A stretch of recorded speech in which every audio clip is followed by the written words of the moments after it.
So many people have asked me. I think it's time that I should at the very least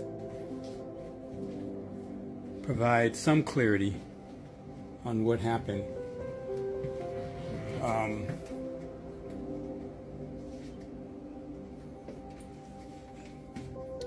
Fortunately or unfortunately, Shaindl and I turned out to be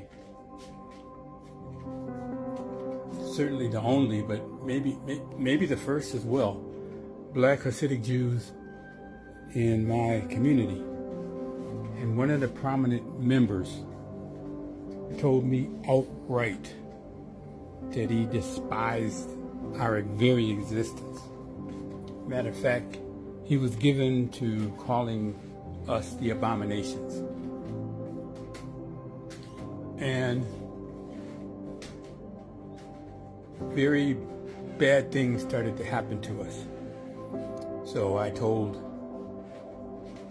the appropriate parties in my show, I told my Rebbe. His response was to persevere. Okay, I'm black, I know a little bit about persevering. And, but it got much worse. I mean, much, much worse. And some of the things that were happening to us, including the criminal damage to property and all of that, was unconscionable. So finally, while making numerous requests and speaking directly to this prominent member of the community,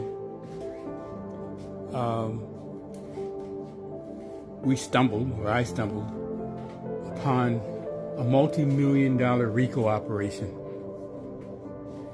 That in and of itself was not nearly as prominent, as problematic as the fact that the individual that was heading it was the same one who despised me and my child.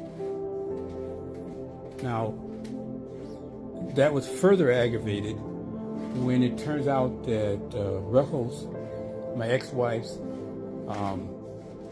grandmother, had a fondness for me. And subsequently I learned that as a child she was transported from the same country at the same time, the same city as the Rebbe's father. And surprise, surprise, this woman that I had married, she was a Jew. She didn't know it. I suspected that Ruckel's grandmother did. And matter of fact, she said, I won't be one. I refuse to be one. So they went through all of this trouble to hide their Yiddishkeit only from this black guy out of nowhere to come and help convert their child to be a Jew among Jews. I mean, a Hasidic Jew, an Orthodox Jew, not just a former conservative. So that was a shock to their system.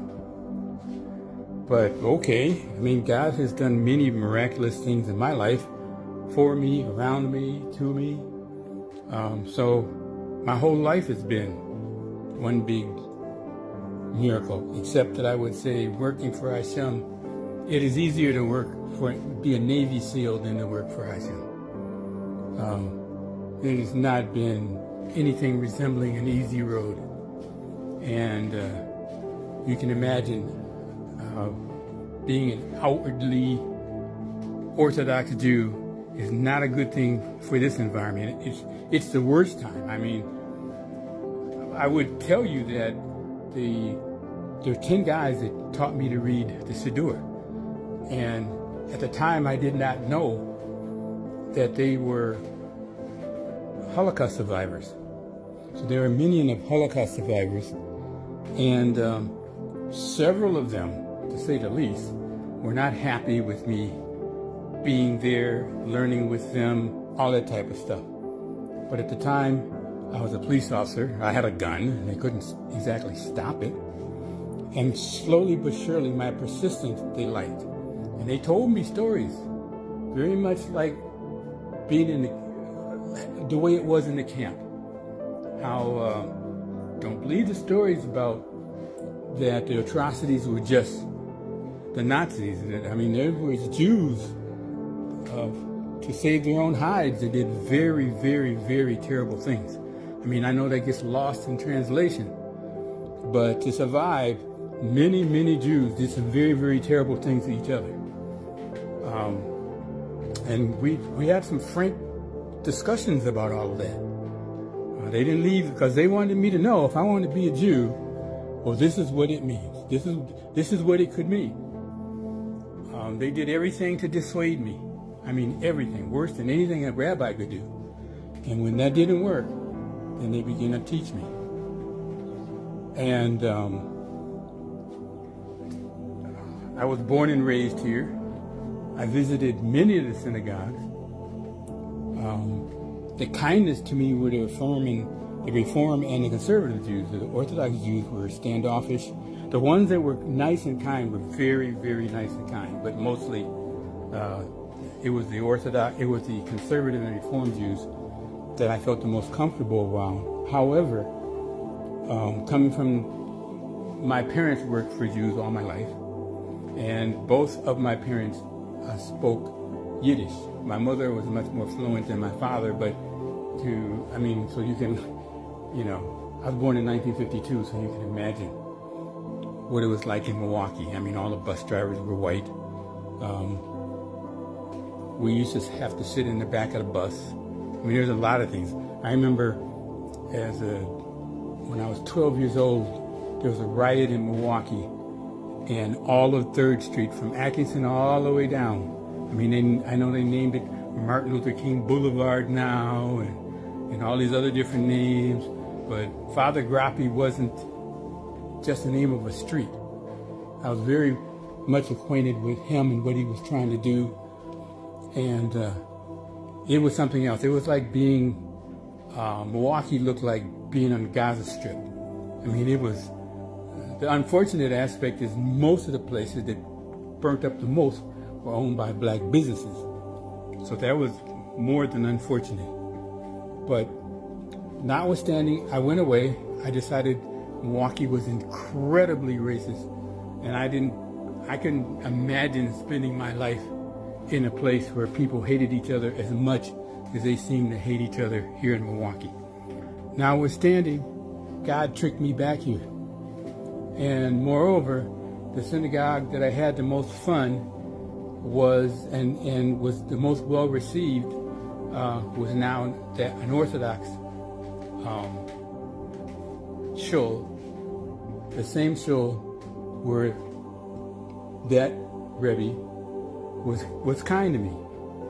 So I came back. Now, they didn't know I had already had a conversion, but I had both a Reform and a conservative conversion. So when I came back, knowing what it would mean to be Hasidic, I'd already had my Bekashas, I already had my Sukkah, I already had I already had my Torah. I was already Torah literate.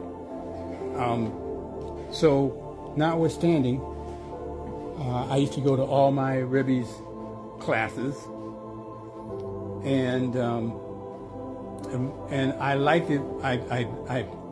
It was a joy when sometimes there weren't a lot of people.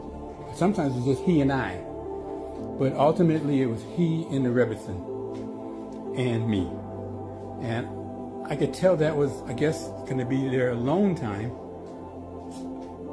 She wasn't happy with me being there. She reminded me of the Holocaust survivors, the way they were with me initially.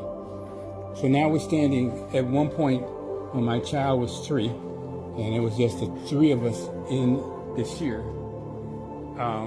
she suddenly said, "Who's going to marry her?" And I was like, "Who's going to marry who? And she said, "Who's going to marry Shaindl? Who's going to marry my child?" And I was like, she's 3 years old. Who's worried about marriage at this point? And then I thought about it, and then I said, well, like, you could have said that about me. Who's going to marry me? What Orthodox woman wants to marry a black Jew? So I said, Hashem will provide for her as he has provided for me. I mean, that's not an issue. She's only 3. But after that, I never went to that shir again. And then when things started happening, and I would tell him about it, and he would do nothing about it. Finally, particularly after I learned about the RICO operation and the things that were happening, like the sewer water, the toilet water, the sewage was coming up not only through the toilets but from both sinks, including in the kitchen, and to the bathtub. Now, that's just a matter of you tell someone, they call a plumber, and that gets addressed. But it didn't. It didn't for months, and I mean months. And I recorded it, and I complained about it. And if you know anything about keeping kosher, if you've got sewage, raw sewage coming up to both of your sinks, I mean coming up to both of your sinks, and through the sinks in the bathroom, and the bathtub, imagine how horrific that would be.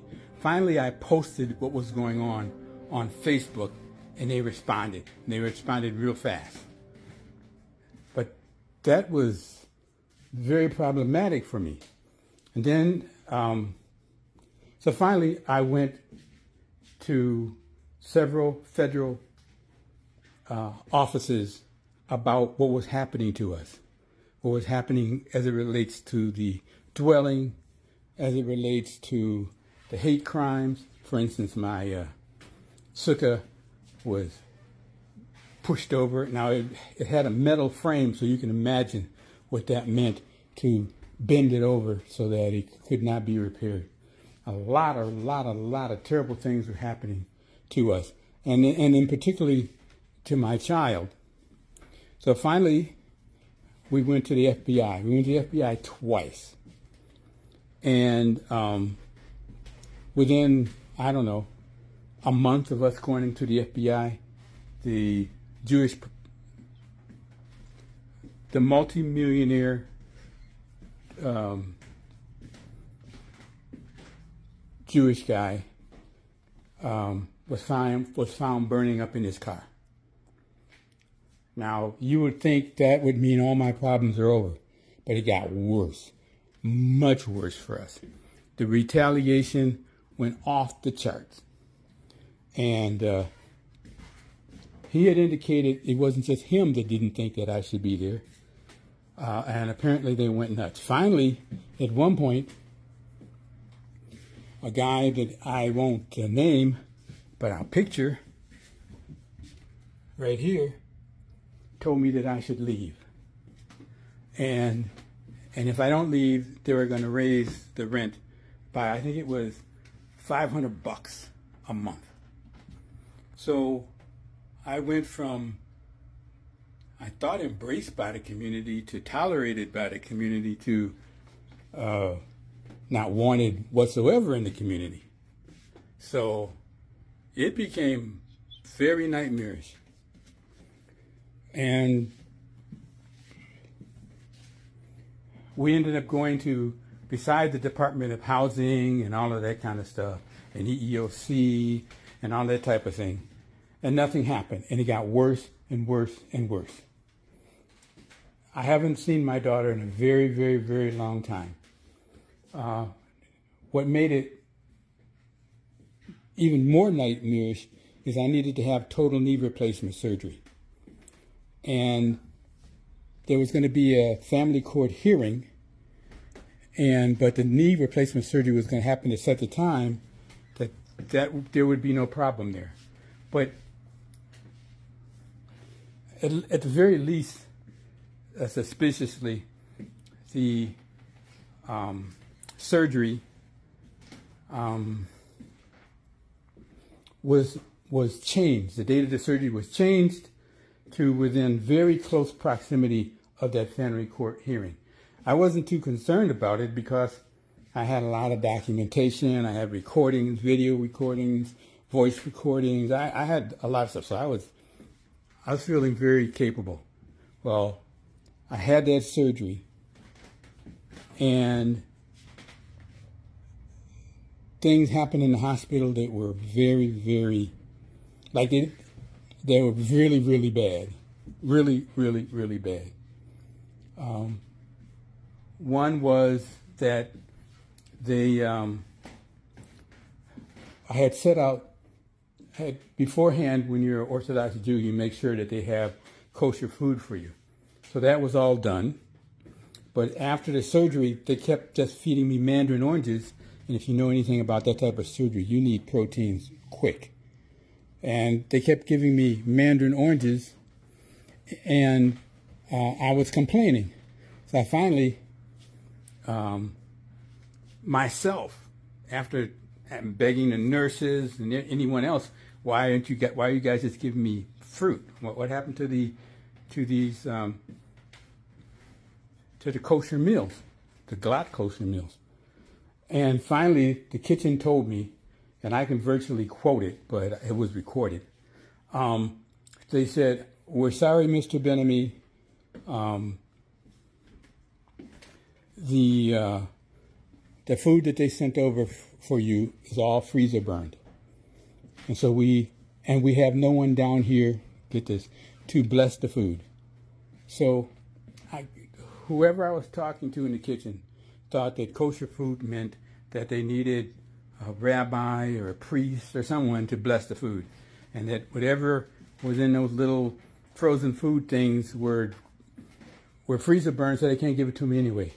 So in the morning rounds, I complained, and their response was to discharge me from the hospital before my pain was managed. They discharged me. But that's not the worst part. The worst part is that they didn't give me any meds. They just gave me scripts. And I said, well, I mean, I'm having difficulty moving around. How am I supposed to get the meds? And they said, well, we just do the scripts. We don't have the meds. But these meds are readily available anywhere, and so anyone can get them for you. Okay. So that didn't happen. So I didn't get any pain meds until 8 days. On the 9th day, I finally got access to pain meds. And something changed. I don't know what it was, but going through that much pain. And by the way, the doctors, other doctors that were treating me, all those meds stopped. I got no meds. Nothing to sleep, nothing for pain. And I'm not going to go into it in much further detail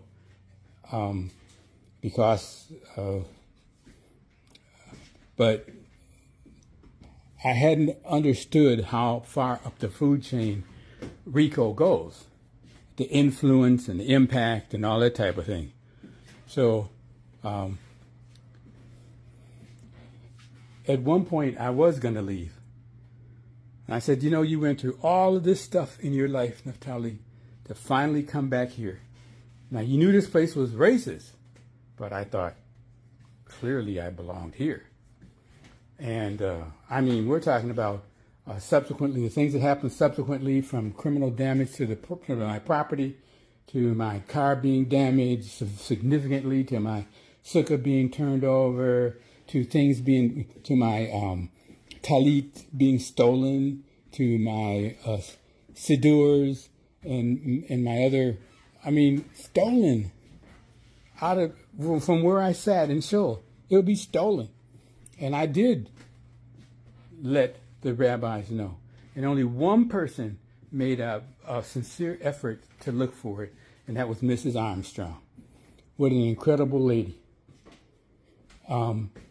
Because she searched all over the show. I bet you it took her a half an hour, and she found a maksur that was the same type of maksur, but it was used. Most of my firearms are in pretty good shape. And, most of them are in pretty decent shape. So, so I said, no, that's not mine. And she said, well, someone made a mistake, and you can take this one though. And I said, no, mine's relatively new. I don't want that one. It's all war torn and all of that. So I just had to repurchase another one. But that continued to happen. I'm talking about they would exchange my new Talit Gadols for old ones, sticky ones, messed up ones. I mean, and when I would speak to a particular rabbi about it, I was told things like, well, we always said that the soul is like a black hole. Things just disappear from it and never to be found. Yeah, but it seemed to be only happening to me. And then things were only happening to my child. And it got really, really, really bad. So I didn't know that I was suffering from complex PTSD as a result. I didn't know that I was suffering from dissociative amnesia as a result. But what those other federal agencies and departments don't know is I recorded all those conversations. The one at the hospital, the ones with the federal officials and department heads, all those things were recorded. So it was just me being able to talk about it. And then when I would go to speak to the hospital corporation, the doctors that I had seen, I didn't want to see any of them again because they all just went away. And so I wanted to see new doctors. And once I realized I was suffering from something, I wanted to see a forensic psychiatrist. They said they didn't have one. I wanted to see someone who specializes in dissociative amnesia. They said they didn't have one. I said I wanted someone who handles complex PTSD. They didn't have one. So they only had people that specialized in like depression. I don't feel depressed. I feel a lot of things, but depressed is not one of them. I don't run this world. Like Lorraine Hansberry says, in Raising the Sun, I didn't make this world. It was given to me this way. Depression is not what I feel. But nonetheless, that's why you see those little clues. There's clues from diaries that talk about things that the guardian ad litem knew, because I gave her copies of it, that the court knew, because I gave them copies of, and none of that stuff, none of it appears in the court records. Matter of fact, the judge approached me. I even told him that I don't have pain meds. My leg is still split open. I can't go further. And I was told, they gave me, my lawyer resigned for reasons that I don't know. I don't recall. I never had an argument with her. And they gave me someone else. And he was like, he didn't listen to anything that I said. I was wondering why they weren't addressing criminal damage to property. I was asking him, he said, I don't have a doctor's excuse, so we have to continue. And I said, I can show you my leg. It's still split open. I don't have pain meds. I mean, it was really, really, really bad. So I don't know what they've been telling my child, that I don't care anymore, or that I just walked away from all of it. I don't know what they've told my grandkids, but you know what? We're going to talk about it. And if suddenly I disappear, I haven't committed suicide, if I suddenly I'm no longer on the planet, it's because they know. I'm telling. And this is like a made-for-TV movie. This can't be real life. First of all, I can't believe that people are this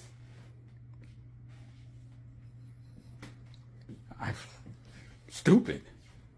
I mean, to do these type of things to someone who's completed 2 police academies, the Milwaukee Police Department and the Wisconsin State Patrol, did they think that I would let it all lie on my word alone?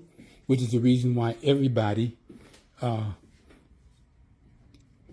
proceeded without me. So, anyway, I'm going to tell. And these are felonies, the things that happen. So if you see something in my posting, for instance, when we were at EEOC, they wouldn't even take the complaint. I was talking about what was happening to Leah at school. I was talking about what's happening to the household. I was talking about what happened to criminal damage to property. I was talking about what happened when I came home from the hospital and someone had been in the household. And no one would take it. And if you would ask them, there's no proof whatsoever that I ever went to those agencies. However, to get into those agencies, you have to, you get badges and you get stickers and stuff like that. Well, guess what? Those pictures that you see with my child with that sticker on her, that sticker that I took a picture of her outside of that office is prima facie that we were there and that we talked about what happened. So the local FBI office, I can demonstrate not only that we were there, but what was said. So I haven't been able to talk about this for a very, very long time. I also suffer from spontaneous grieving. So there was a time where if I even would start to talk about it, I would just fall apart. So this is something else.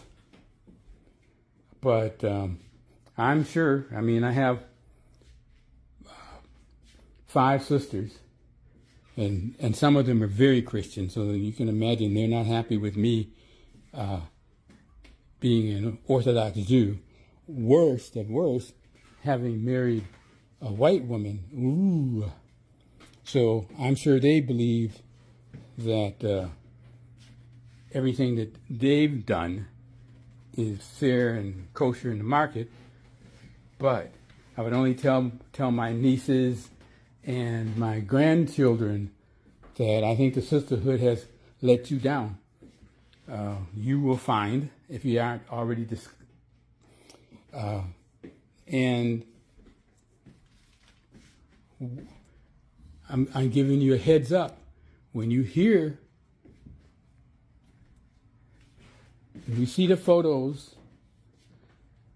and you hear see the videotapes, I don't want anyone to say this is the first time they're finding out, because there are individuals that I've talked about this to before. But in case anything happens to me, I didn't just disappear. I didn't just ignore. The things that happened were so bad, it's taken a long, long time. And they still refuse to give me other doctors that specialize in the same thing. So I was forced to go to Mayo Clinic. So, okay, again. So I would say Shaindl, Batsheva, Leah, Nicole, Rachel, and Sarah. Good Shabbos and Shabbat Shalom to you and to everyone. And you guys ignore the fact that between my mother and Aunt Vi, I made a much stronger stuff than you guys realize. Nonetheless, Shaindl, Batsheva, Leah, Nicole, Rachel, and Sarah, hug yourselves for me. And I don't know what age any of you were when you learned that for sometimes adults lie. And they lie to little kids sometimes. And sometimes those lies aren't just a matter of there's there's a Santa Claus or there's an Easter Bunny. Sometimes those lies turn out to be harmful and hurtful. And so for those people that I care about, for those Jews who have been incredibly kind, I believe there is going to be members of my community that are going to be facing felonies. And I think that's going to be true for certain family members as well. So that's just part of the story, but now everybody's got a heads up.